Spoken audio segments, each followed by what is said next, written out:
제가 젊은이부 맡고 이제 2달 정도가 됐어요.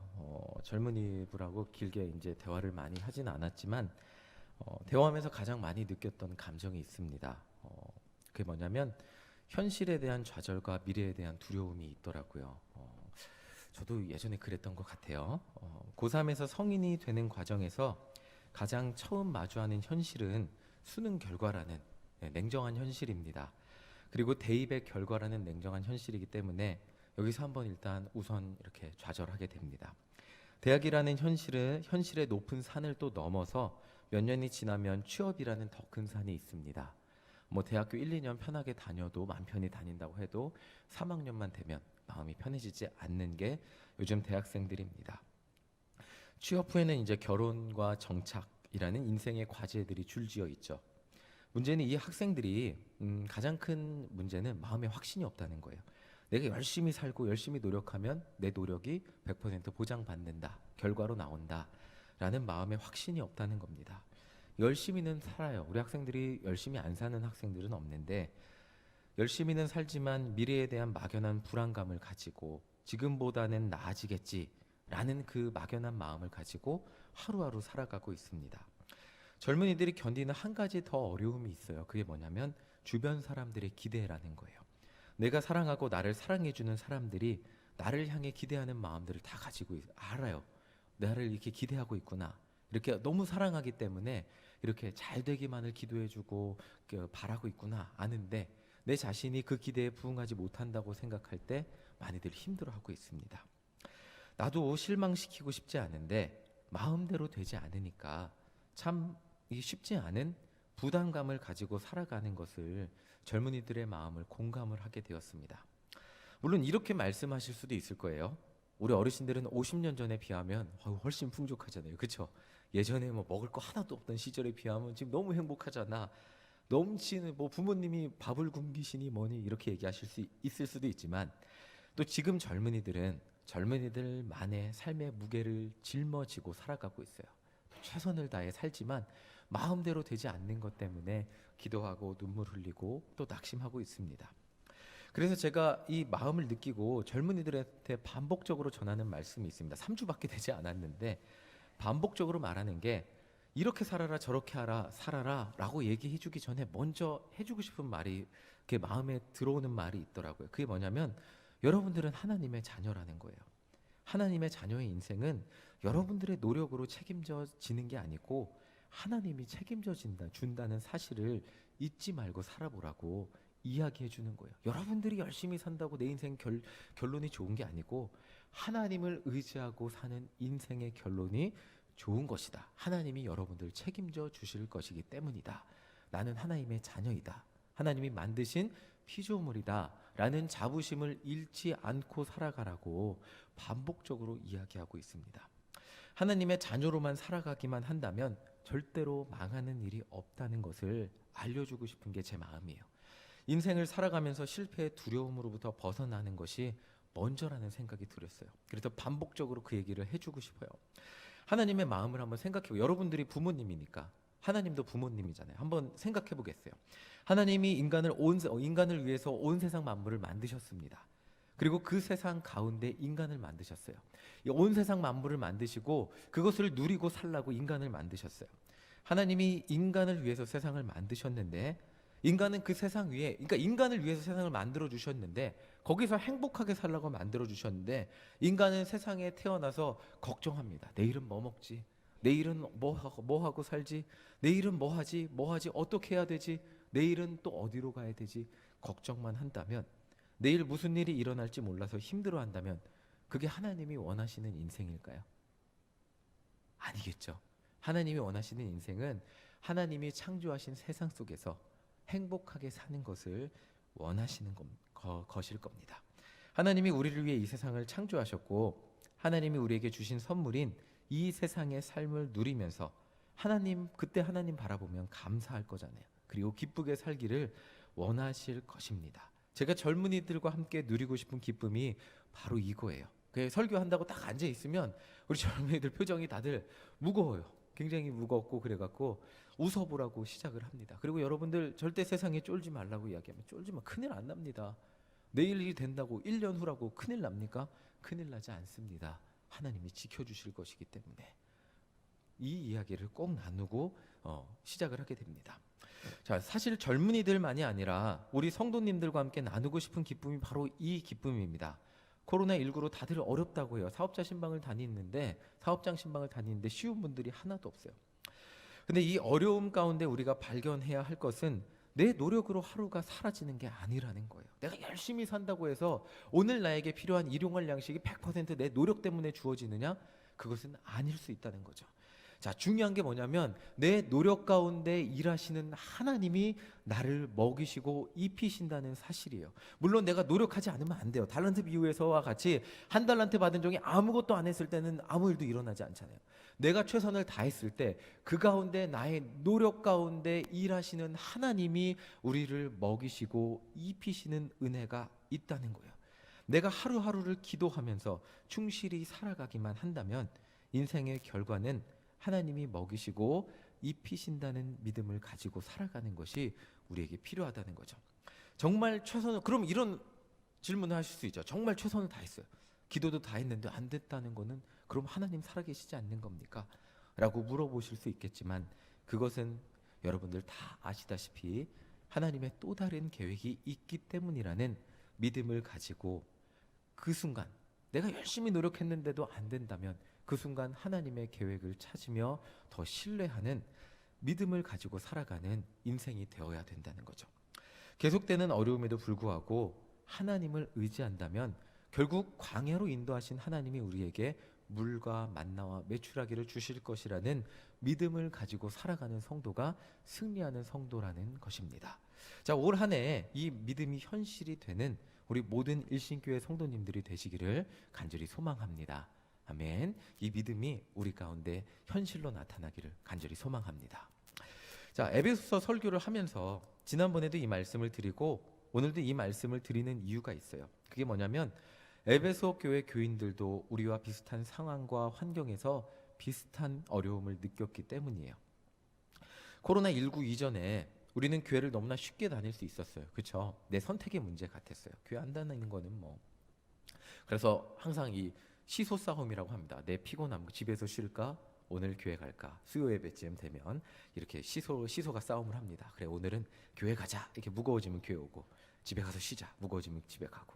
이렇게 선택이었다고 이야기를 했지만 지금 코로나19 시대를 살아가면서 교회에서 예배를 드리는 것은 이제 선택이 아닌 뭔가 누군가가 선택해 주는 것 같은 시대가 되었습니다. 예배를 드리는 것이 쉽지 않은 시대가 되었죠. 교회라는 곳의 이미지도 교회 가면 누가 진짜로 그랬어요. 교회 오면 코로나 걸릴까 봐 무서겠다고. 그래서 제가 우리 방역 지침 잘 지킵니다 라고 이미지가 그렇게 되어버렸습니다. 로마 시대의 예수를 믿는다는 것, 이 에베소 교회 시대의 예수를 믿는다는 것, 교회를 다닌다는 것 쉬운 일 아니었어요.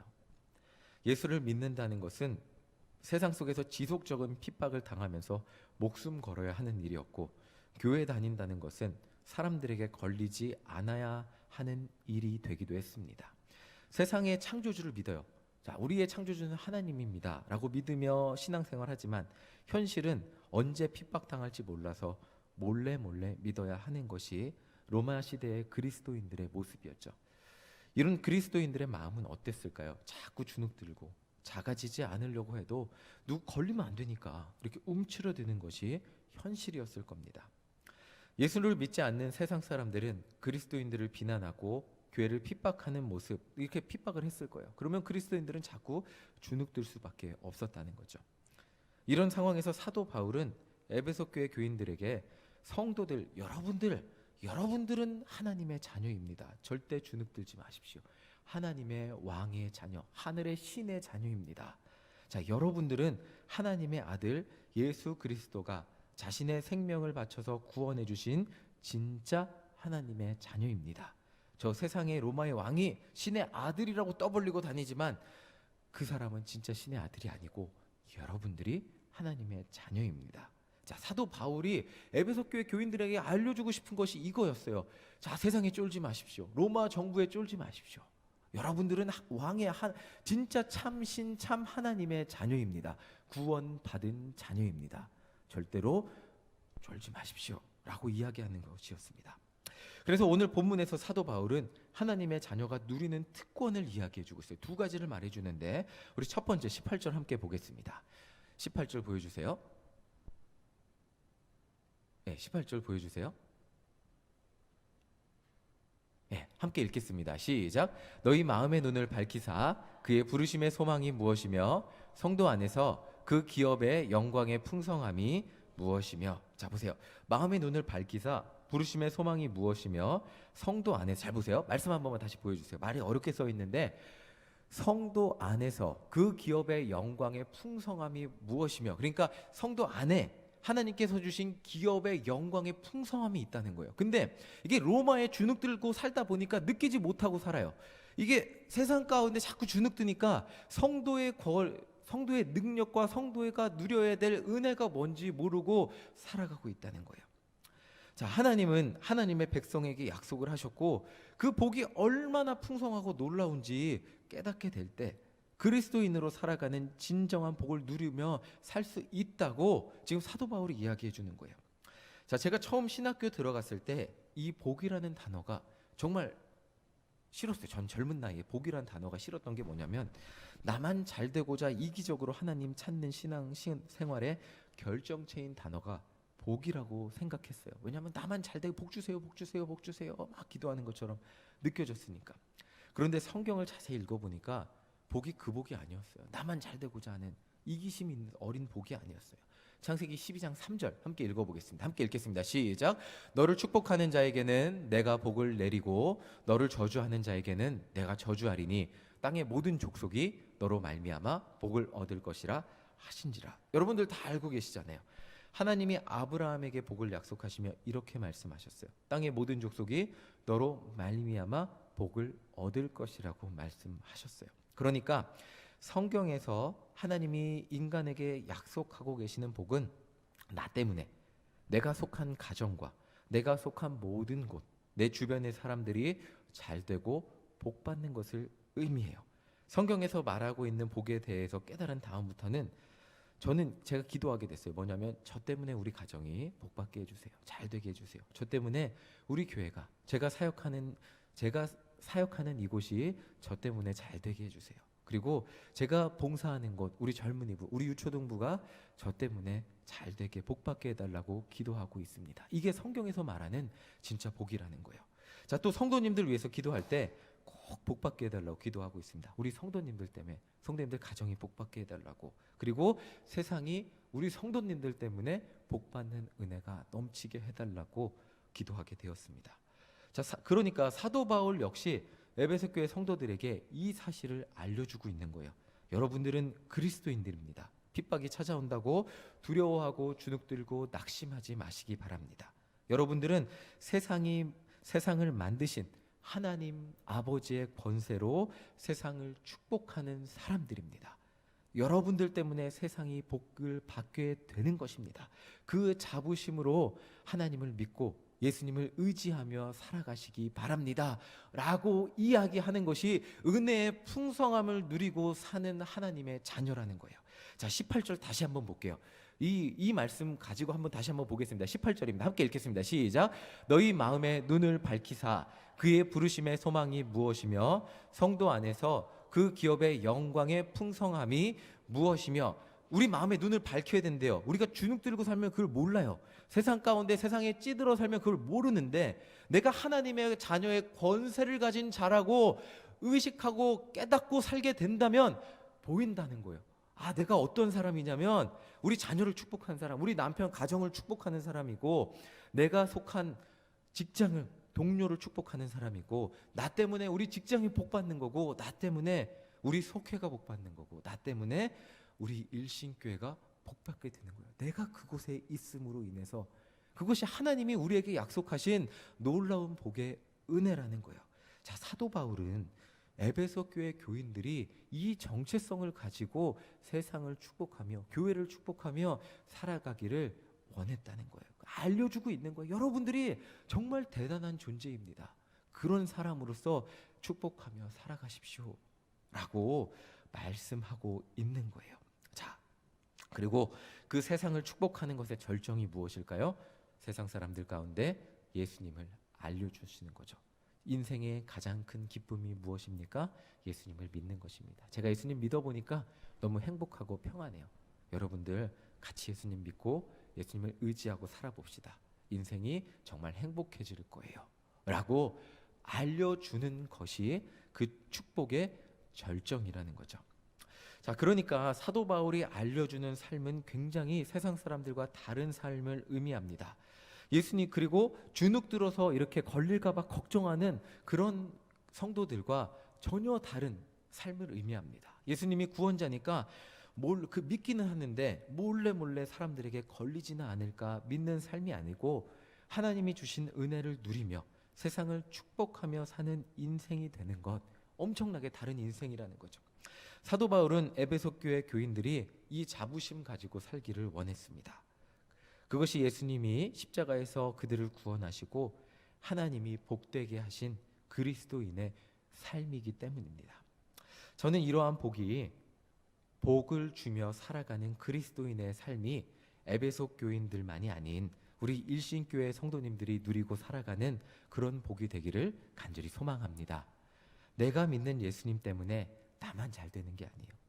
나와 내 집이 잘 되고 나와 내 이웃이 잘 되는 그 복의 삶을 누리고 사는 것이 진짜 하나님이 축복하신 그리스도인의 삶이기 때문입니다.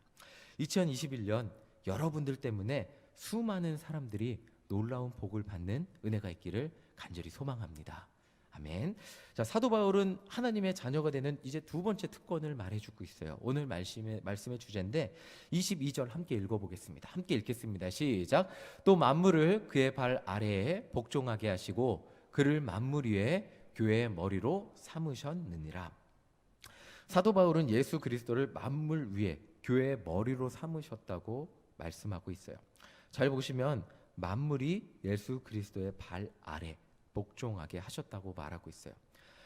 자, 그런데 잘 생각해 보면 로마 시대의 에베소 교인들이 느끼는 현실은 그렇지 못했어요. 현실적으로 볼 때 로마의 황제와 지휘관들이 언제든 결정만 하면 이 사람들 핍박당하고 잡혀가서 죽임당할지 몰랐어요. 자신들이 언제든지 사자굴에 끌려갈지 모르는 그런 사람들이었다는 걸 스스로도 느끼고 있었어요. 로마라는 나라와 싸워서 이길 수도 없었고 1%의 승산조차 없다는 것도 알고 있어요. 그러면서 예수님 믿었거든요.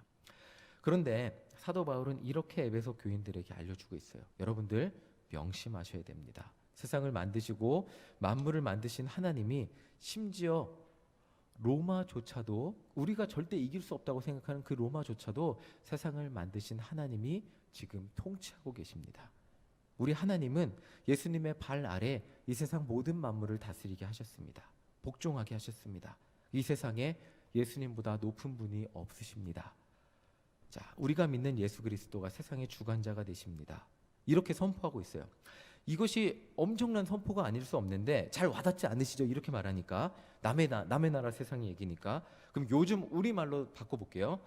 자, 요즘 교회 다닌다고 말하기 쉬울까요? 어려울까요? 어렵잖아요. 교회 다닌다는 사실만으로 인간관계가 불편해질 수 있습니다. 제가 요즘은 교회차 가지고 간다는 것만으로 사람들이 한 번 더 쳐다보는 시선을 느끼게 됩니다.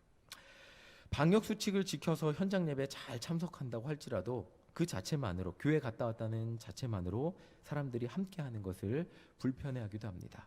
연일 뉴스에서는 교회 때문에 코로나가 퍼진다고 말하기 바쁩니다. 자, 그런데 이런 상황에서 살아가는 우리에게 사도 바울이 이렇게 말해주고 있는 거예요. 여러분들은 절대 코로나를 퍼뜨리는 사람도 아니고 세상을 복되게 하는 사람들입니다. 세상은 여러분들 때문에 코로나를 얻게 되는 게 아니라 복을 받게 될 것입니다. 그 자부심으로 예수님 믿고 세상을 마음껏 축복하시기 바랍니다. 여러분들이 모인 이 교회는 예수 그리스도의 몸된 교회입니다. 세상 만물이 우리가 믿는 예수님의 통치 아래 있습니다. 심지어 우리를 두렵게 하는 코로나19, 그 눈에 보이지 않는 바이러스까지도 예수님의 통치 아래 있습니다. 세상은 교회를 통해 코로나의 위협을 당하는 것이 아니라 교회 때문에 엄청난 복과 은혜를 얻게 될 것입니다. 이 믿음으로 당당하게 살아가십시오 라고 권면하는 거예요. 자, 이 믿음이 에베소 교회 교인들에게 꼭 필요했던 말씀이라는 거예요. 왜냐하면 그 믿음이 희미했기 때문에, 자, 여러분들에게 이 말씀을 들려드렸을 때 어떻게 한 번에 확 오십니까? 확 오지 않잖아요.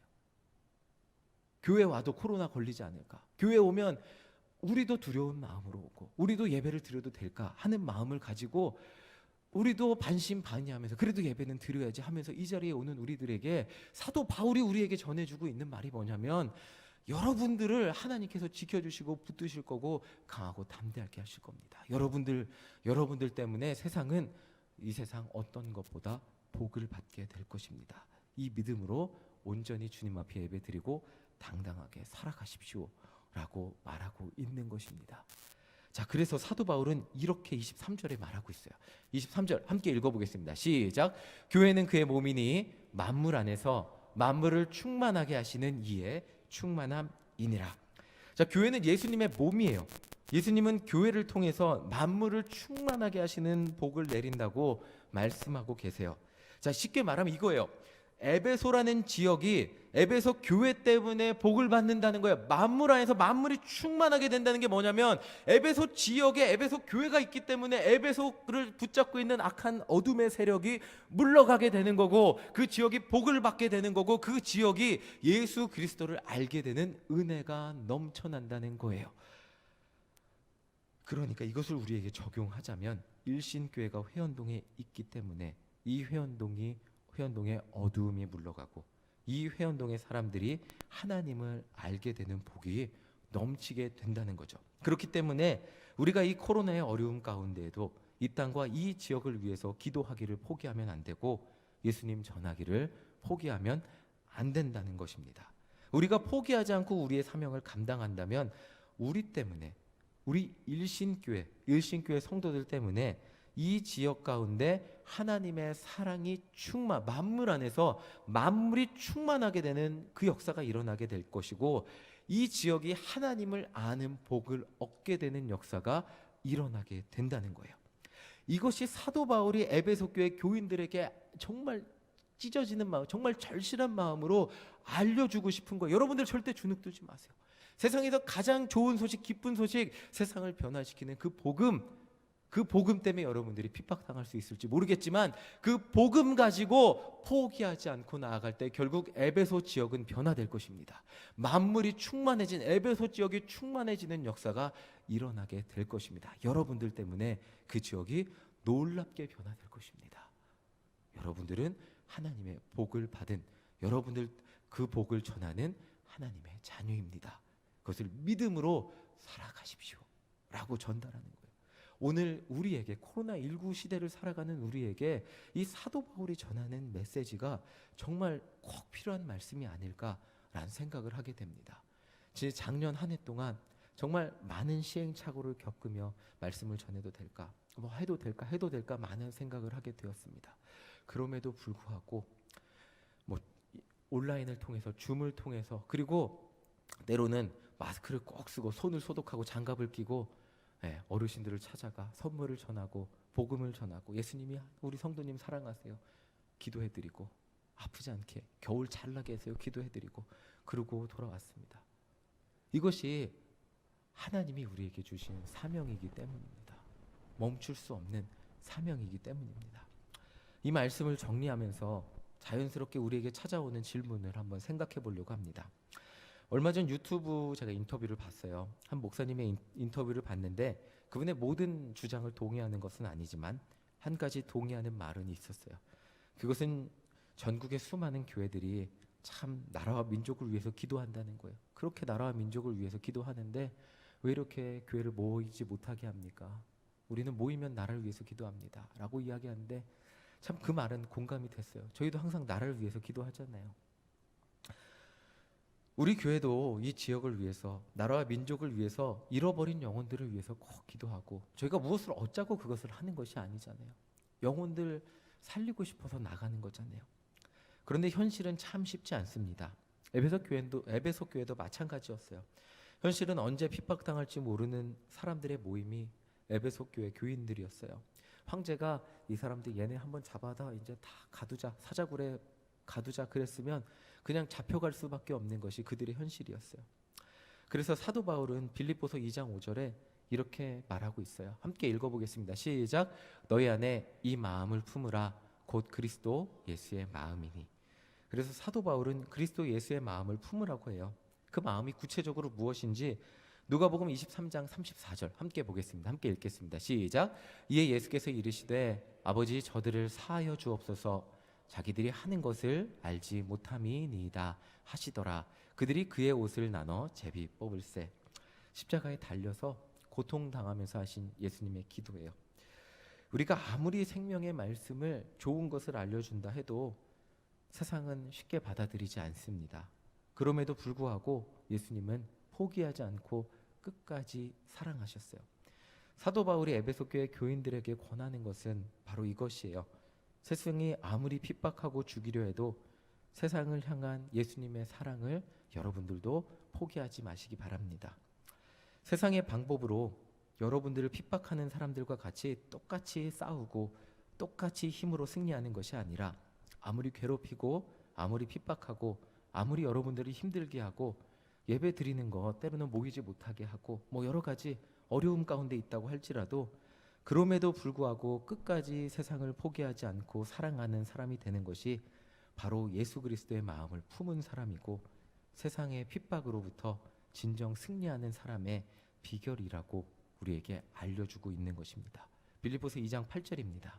함께 읽어보겠습니다. 시작. 사람의 모양으로 나타나사 자기를 낮추시고 죽기까지 복종하셨으니 곧 십자가에 죽으심이라. 예수님은 세상 사람들 모두가 자신을 죽이려고 해도 순종했어요. 그리고 저들의 죄를 모른다고 용서해달라고 기도했어요. 그 결과예요. 빌립보서 2장 9절부터 11절 쭉 한번 읽어보겠습니다. 시작. 이러므로 하나님이 그를 지극히 높여 모든 이름 위에 뛰어난 이름을 주사. 10절 보여주세요. 하늘에 있는 자들과 땅에 있는 자들과 땅 아래에 있는 자들로 모든 무릎을 예수의 이름에 꿇게 하시고 모든 입으로 예수 그리스도를 주라 시인하여 하나님 아버지께 영광을 돌리게 하셨느니라. 예수님이 십자가에 죽으시고 부활하시니까 사람들이 먼저 난리가 나갖고 우와 예수님 대단하십니다. 어떻게 죽으셨다 살아났습니까? 라고 한 거 아니었어요. 하나님이 부활하게 하셨고 하나님이 예수님을 모든 이름 위에 뛰어나게 하셨고 하나님이 예수님의 이름을 통해서만 구원받게 하셨습니다. 우리의 선행은 우리가 하나님의 뜻을 실천하는 것은 세상 사람들이 알아주는 것이 아닙니다. 하나님이 알아주시고 하나님이 우리의 눈물을 알아주시고 하나님이 우리의 헌신을 알아주시고 하나님이 우리의 진심을 알아주시고 높여주시는 것입니다. 우리가 2021년 코로나19 시대에 해야 할 일은 포기하지 않고 이 세상을 사랑하고 축복하는 것입니다. 그리고 예수님을 전하는 것입니다. 반응이 없다 할지라도 심지어 안 좋은 반응이 온다 할지라도 우리가 예수님과 같이 포기하지 않고 사랑할 때 결국 하나님이 그 결과를 이루게 하시고 또 높이고 사용하여 주실 것이기 때문이에요. 우리를 창조하시고 구원하시고 여러분들을 일신교회 성도님으로 모이게 하신 하나님이 어떤 어려움 가운데도 일신교회 성도님으로 오늘 이 말씀을 듣고 하나님의 뜻을 실천하며 살아가기를 간절히 원하시고 계십니다. 자, 마지막으로 제가 전도하면서 겪었던 일을 나누고 마치려고 합니다. 미주 아파트 어르신들이 전도가 된 다음에 이제 그 다음 기도 제목이 있었어요. 그 다음 전도 대상이 아시겠지만 회원노인정 분들을 전도하는데 어느 날 이렇게 전도가 왔는데 한 분이 난리가 났다고 합니다. 집이 정확히 어딘지 기억이 안 나는데 저희가 그분 집에 들어간 적이 없는데 그분 집 안에 전도지가 있다고 어떻게 자택을 이렇게 침입해서 전도지를 놓고 올 수가 있냐. 그래갖고 막 교회로 전화해서 난리가 나셨다 그래서 막 찾아가서 사과까지 해야 되고 그런 일들이 있었습니다. 자, 저는 그분을 정확히 그땐 잘 몰랐어요. 근데 성도님들이 저한테 말씀해 주시는 것을 들으니까 원래 되게 예민하시고 전도하는데 좀 까칠하시고 그러려니 해야 되는 분이라는 말을 들었습니다. 근데 그렇게 까칠하신 분인데 교회에서 뭐 준다고 할 때는 꼭 앞장서서 나타나신다는 말을 들으면서 진짜 얄밉다고 어떡하냐고 막 이런 얘기를 들었어요. 그래갖고 어떡하겠어요. 얄미워도 똑같이 줘야지. 그분만 어떻게 안 드려요. 그래서 근데 사실 마음속으로는 이분 전도할 마음은 좀 포기가 됐죠. 매주 만나지만 좀 어려웠어요. 저도 쉽게 말씀 전하기가 어려워서. 그래도 노인정 가서 찬송하고 말씀 전해드리고 기도하고 왔습니다. 그래서 제가 그분에 대해서 기억나는 것은 이렇게 저 신방 가면 어떤 날은 하얀 우유가 따라져 있는 날이 있어요. 알코올 들어간 우유라고 쌀로 만든 거 이렇게 따라져 있는 날이 있는데 그분도 같이 드셔서 막 기분 좋게 드셨던 그 모습을 기억이 나요. 근데 어느 날 이분이 저희 교회 제가 봤는데 교회 맨 뒷자리에 앉아 계시는 거예요. 나오라고 한 적도 없는데 앉아 계시는 거예요. 그리고 몇 주 지나니까 등록도 하시는 거예요. 그리고 인사를 하는데 오셨어요 인사하는데 목사님 나 이 교회 계속 나오기로 했어요 이러시는 거예요. 그때 아차 싶었던 것이 있어요. 제가 배운 거죠. 얄미운 사람이라고 제가 만약 등 돌리고 포기했다면, 이분만 전도물품 안 줬다면 이분은 우리 교회 오지 못하셨을 건데 이런 생각이 들더라고요. 그때 제가 배운 것이 있습니다. 얄미우면 얄미운 대로, 웃으면 웃는 대로 포기하지 않고 찾아갔을 때 결국에는 그분들 가운데 하나님이 부르신 분들이, 그들 마음이 열리신 분들이 복음이 들어가는 모습을 보면서 중요한 것은 사람 가리지 않고 포기하지 않는 것이라는 것을 배우게 되었습니다. 지금은 그분이 요양원 가셔서 얼굴을 못 뵌 지 좀 됐어요. 근데 참, 이 말씀 전하면서 잘 계시는지 많이 궁금하고 또 보고 싶더라고요. 자, 코로나19라고 해도 하나님은 영혼 구원하기를 원하고 계세요. 2021년 우리 성도님들과 그리고 우리 일신교회 가운데 저와 같은 간증이 계속해서 이어지는 한 해가 되기를 간절히 소망합니다. 정말 기쁜 것은 최근에 새가족 환영식을 제가 계속 하고 있어요. 어떻게 전도가 되죠? 어떻게? 이렇게 제가 웃으면서도 너무 감사해요. 하나님이 정말 영혼 구원을 위해 애쓰며 안타까운 마음을 가지고, 그런 마음을 가지고 기도하는 우리 일신교회 가운데 하나님께서 영혼을 보내주신다는 그 마음을 느낄 때 참 감사하면서 계속해서 사역하고 있습니다. 우리 일신교회 2021년 정말 영혼 구원하며 제자 삼는 그런 교회로 쓰임받기를 간절히 소망합니다. 여러분들 그 자부심 가지고 살아가시기를 간절히 소망합니다. 여러분들은 세상을 축복하는 사람들입니다. 여러분들 때문에 세상이 복을 받게 될 것입니다. 여러분들 때문에 세상이 예수 그리스도를 알게 될 것입니다. 아멘. 그리고 우리들 때문에 회원동, 후암동, 그리고 이 지역이 예수 그리스도라는 생명의 빛을 보게 될 것입니다. 이 믿음으로 2021년 기쁘게 승리하는 우리 모두가 되시기를 간절히 소망합니다. 아멘.